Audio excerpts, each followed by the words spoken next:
আসসালামু আলাইকুম। আজকে মুরগি মাংস রান্না করলাম। মুরগি মাংসটা হলুদের গুঁড়া আর লবণ দিয়ে ভেজে নিয়েছি। তারপর আলুটাও হলুদের গুঁড়া আর লবণ দিয়ে ভেজে নিলাম। তারপরে এখানে দেখুন একটা পাতিলের মধ্যে পেঁয়াজ কুচি পরিমাণ মতো তেল দিয়ে দিছি, দিয়ে দিলাম পরিমাণ মতো লবণ, 1 টেবিল চামচ হলুদের গুঁড়া, 1 টেবিল চামচ মরিচের গুঁড়া, 1 টেবিল চামচ গরম মশলার গুঁড়া দিয়ে দিয়েছি। আজকে খুবই সহজে মুরগির মাংসটা রান্না করছি।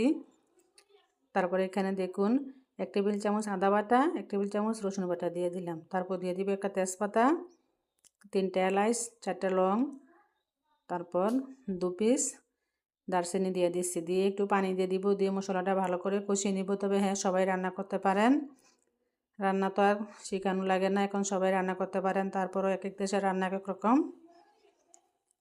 দেখুন মশলাটা কষানো হয়ে গেছে। এখন আমি ভাজা আলুটা দিয়ে দিব এবং ভাজা মাংসটা দিয়ে দিব, দিয়ে ভালো করে মশলাটার মধ্যে কষিয়ে নিব। কিছুক্ষণ কষানো হয়ে গেছে, এখন আমি পানি দিয়ে দিলাম, ফুটানো গরম পানি দিয়ে দিছি।